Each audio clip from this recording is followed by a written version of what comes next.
नमस्कार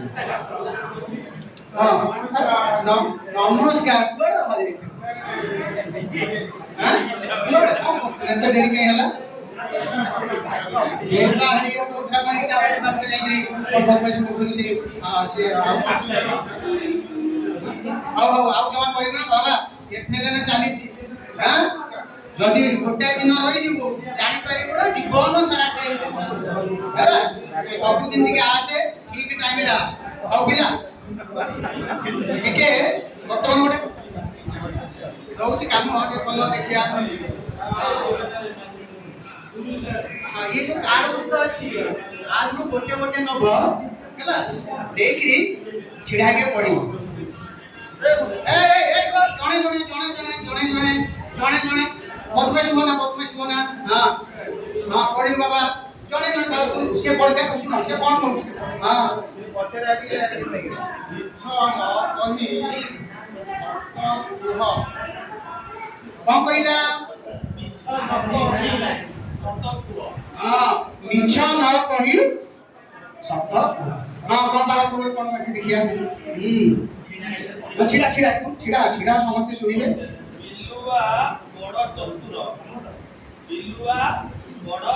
हां कोन कहला से बिलुआ बड़ चतुर हां सर से कहूची बिलुआ बड़ चतुर हां अब धीरे धीरे पहिले अभ्यास हे जिवो काई तो धरबा पहिले बाबा हां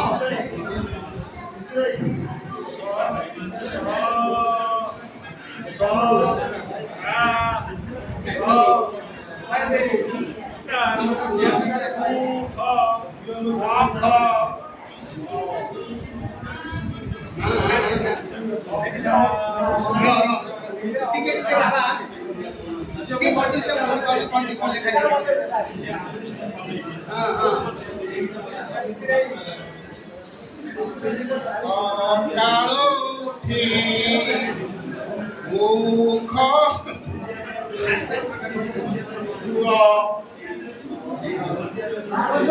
कालो उठी मुख समस्त द्रौच ना हां हां तुम पढ़िला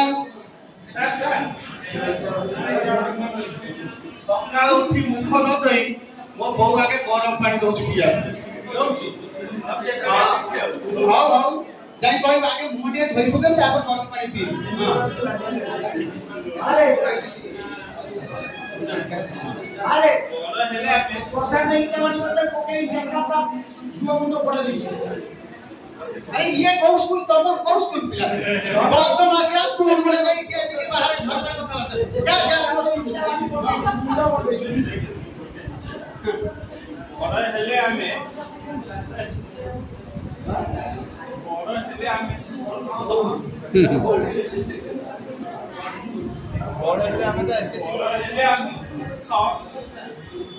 जुक्ता केर बोदे सैनिक हेबा हां एई जुक्ति सैनिक करे पूरा शब्द नै हां हम धीरे पढिले अभ्यास हेबो कोन कहे बाबा कोन कहिला बड़ हेले हमें बाबा हां कब पढिलो और असारी मुदेर हरिण न असारी के हरिण नदिए और रोवाकला हरिण नदिए धरा बाबा सुनो ये श्रेणी बाबा पढिलो बुझियला डॉक्टर को 49%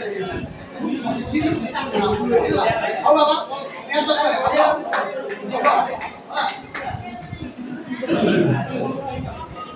आओ बाबा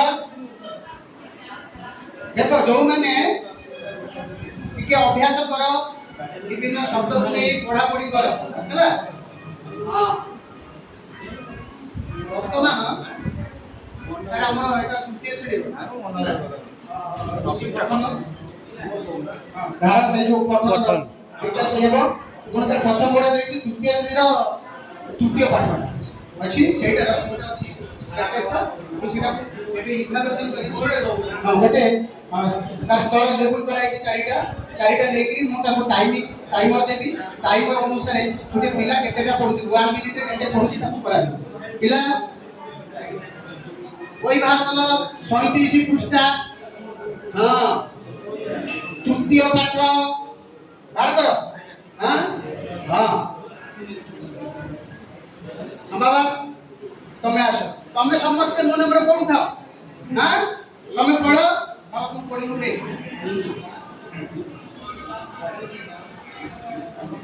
ନରେଶର ଦୋକାନଟିଏ ଥିଲା। ନରେଶର ଦୋକାନଟିଏ ଥିଲା। ଜିନିଷ ବିକି ସେ ଭଲ ରୋଜଗାର କରୁଥାଏ। ଦିନେ ହଠାତ୍ ବିଜୁଳି କଟିଗଲା। ରମେଶ ଏଇଟା ସରକାର ପଢି ପାରୁନି। ରମେଶ ରମେଶ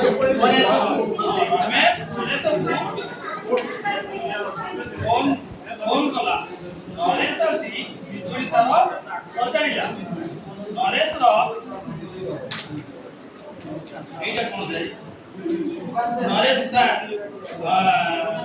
ଆସି ବିଜୁଳି ତାର ସଜାଡ଼ିଲା।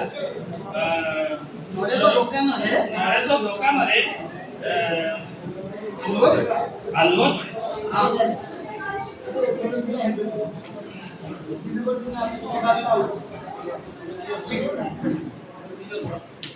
ନରେଶର ଦୋକାନଟିଏ ଥିଲା। ଜିନିଷ ବିକି ସେ ଭଲ ରୋଜଗାର କରିଥାଏ। ଦିନେ ହଠାତ୍ ବିଜୁଳି ଆସି କଟିଗଲା। ରମେଶ ପରେଶକୁ ଫୋନ କଲା। ନରେଶ ଆସି ବିଜୁଳି ତାର ସଜାଡ଼ିଲା।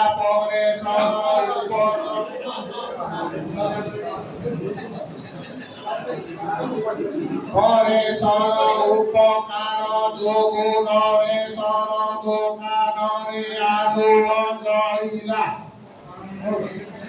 ଘଣ୍ଟାଏ ଖଣ୍ଡ ଲଗେଇ କରିବ। ହଉ ହଉ ହଉ ବାବା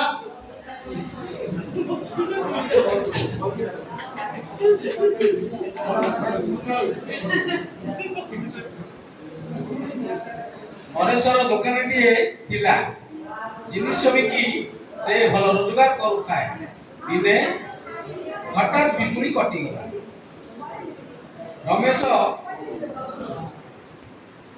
ପରେଶକୁ ଫୋନ କଲା। ନରେଶ ଆସି ବିଜୁଳି ତାର ସଜାଡ଼ିଲା। ପରେଶର ଯୋଗୁ ନରେଶ ଦୋକାନରେ ଆଲୁଅ ଜଳିଲା।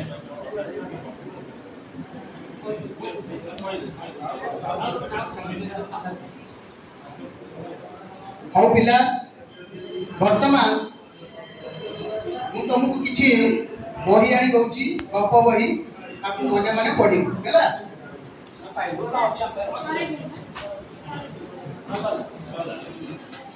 ପିଲା ପଢ।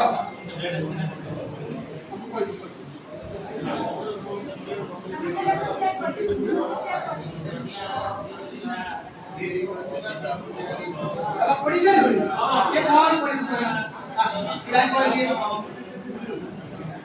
ପିଲା ଶୁଣ, ଏଇ ସେ ଗପ ପଢିଛି, ସେ ଗପରେ କଣ ସବୁ ପଢିଛି ସେ ଗପଟି କହୁଛୁ। ଦେଖିବୁ ନା ବାବା, ମନକୁ କହିବୁ। ହଁ ଯାହା ପଢିଛୁ ସେଇଆ କହିବୁ। ଦିନେ ଗୋଟିଏ ବଣରେ ମଇଁଛ ଆଉ ଠେକୁଆ ଭିତରେ ଦୌଡ଼ିବା ପାଇଁ ଯୋଜନା ହେଲା। ଦି ଜଣ ଯାକ ଦୌଡ଼ିବାକୁ ଆରମ୍ଭ କଲେ। ଯାଉ ଯାଉ ଠେକୁଆ ଶୀଘ୍ର ଶୀଘ୍ର ଯାଇ ଦେଖିଲା ମଇଁଛ ଜମା ତା ପଛରେ ଆଉ ଦେଖାଯାଉ। ସେ ଗଛ ମୂଳେ ମଇଁଛ ତ ଆସିନି, ମୁଁ ଟିକେ ଶୋଇପଡ଼େ। ଆଉ ସିଏ ଶୋଇଛି, ତାକୁ ନିଦ ହେଇଯାଇଛି। ମଇଁଛ ତାର ଆଗେ ଆଗେ ଯାଇ ଜାଗାରେ ପହଞ୍ଚି ଯାଇଛି। ଠେକୁଆ ଅନେଇଲା, ଦେଖିଲା ମଇଁଛ ନାହିଁ। ମଇଁଛ ପୁଣି ବି ପହଞ୍ଚିନି। ଠେକୁଆ ଯାଇ ପହଞ୍ଚିଲା ବେଳକୁ ମଇଁଛ ପହଞ୍ଚି ଯାଇଛି। ମଇଁଛ ଫାଷ୍ଟ ହେଇଯାଇଛି। ବଢିଆ ଗପଟି କହିଲା ନାଇଁ? ଦେଖିଲ, ସେ ସାଙ୍ଗେ ସାଙ୍ଗେ ପଢିଲା, ମନେ ରଖିଲା, ବୁଝିଲା, କରିଲା ହେଲା। ମ୍ୟାଡାମ କହିଦଉଛି, ଆମର ଥିଲା ତୃତୀୟ ଶ୍ରେଣୀ, ପିରିୟଡ଼ ଥିଲା ତୃତୀୟ, ସମୟ ଥିଲା 40 ମିନିଟ, ଶିକ୍ଷଣ ଉଦ୍ଦେଶ୍ୟ ଥିଲା ଧାରା ପ୍ରବାହ ପଠନ, ଶିକ୍ଷଣ ଫଳାଫଳ ଥିଲା पिला माने पाठटी को धारा प्रभाव रे पठन करी भाबे पढिबे ओ बुझिबे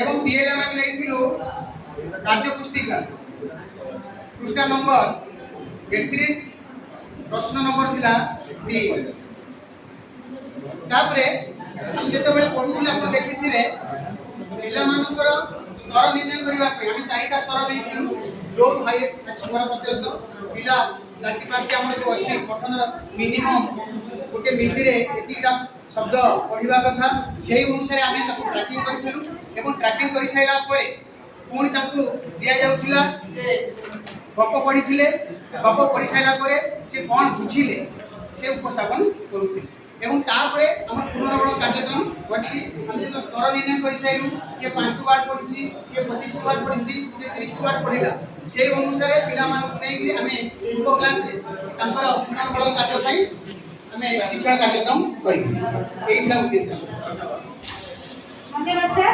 हमर समस्त